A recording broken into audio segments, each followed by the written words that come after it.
ठीक है, तो संस्कृत के पाठ 3 का एक बहुत इंटरेस्टिंग कहानी है जो है अलस कथा। ठीक है, लिखे कौन है? तो विद्यापति जी लिखे हुए हैं। ठीक, विद्यापति जी के एक क्या कहते हैं, एक किताब है जिसका नाम क्या है? पुरुष परीक्षा। नहीं, एक ग्रंथ क्या है, कथा ग्रंथ, जिसका नाम क्या है? पुरुष परीक्षा। उससे लिया गया है अलस कथा। इसमें आलसियों के बारे में दिखाया गया है कि कुछ व्यक्ति इतने आलसी होते हैं कि अपना खाना तक नहीं खाते, नहीं, और यह सोचते हैं कि भगवान हमको क्या कर देंगे, कहीं से कुछ खाना भेज देंगे तो हमारा पेट क्या हो जाएगा, भर जाएगा, है नहीं। और सही से तो हाथ भी नहीं धोता है। ठीक है, तो कुछ व्यक्ति इतने भी आलसी होते हैं। तो उसी 4 आलसियों की कहानी बताया गया है नहीं। तो मिथिला में एक वीरेश्वर नाम के क्या थे, मंत्री थे, जो बहुत ही दयावान थे। ठीक है, क्या थे? बहुत ही दयावान थे।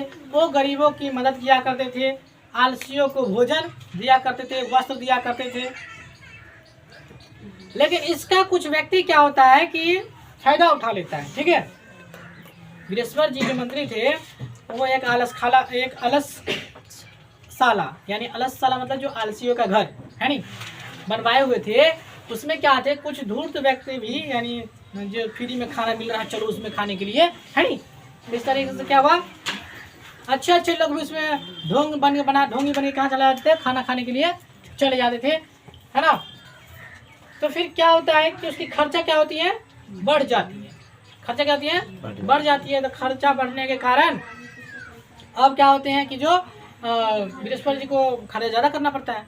तो फिर क्या होता है कि कोई अपने मंत्री से फिर बात करता है अपने सहयोगी से, भाई क्या किया जाए कि इसमें से जो सिर्फ आलसी वो बचे या बाकी सब भाग जाए। क्या किया जाता है कि अलसशाला में आग लगा दिया जाता है। ठीक है, क्या किया जाता है, अलसशाला में आग लगा दिया जाता है। और अलसशाला में जब जो आग लगा दिया जाता है तो क्या होते हैं, जितने भी सारे धूर्त व्यक्ति जो थे वो सब क्या होते हैं, भाग जाते हैं वहां से। और 4 आलसी है नहीं उसी में छटपट करते हुए उसी में रहते हैं, है नहीं, वो उसका काम भागना नहीं है। तो पहला आलसी पूछता है, ठीक है, पहला आलसी है नहीं, पहला आलसी जो है वो क्या कहता है, सुनो, बोलता है कि अरे यह शोरगुल कैसा, अरे यह शोरगुल कैसा। तो दूसरा कहता है इस घर में आग लगी हुई है, सुतले है बेचारा, है नहीं, अब बोल रहा है कि इस घर में आग लगी हुई है। ठीक है, तो थर्ड वाला उसका जवाब फिर क्या देता है, मतलब तीसरा वाला कहता है कि कोई भी ऐसा धार्मिक व्यक्ति नहीं है ना, कोई ऐसा धार्मिक व्यक्ति नहीं है जो अभी भींगे हुए आसनों से हमें ढक दे, यानी भीगा हुआ कोई कपड़ा ले और हमें क्या कर दे, वो हमको ढक दे, ऐसा कोई व्यक्ति नहीं है। धार्मिक व्यक्ति अपने अपने में कुछ उतार है ना। तो इस पर चौथा कहता है अरे वाह चाल कहीं का, कहा इतना हल्ला कर रहा है, चुप ना, है नहीं।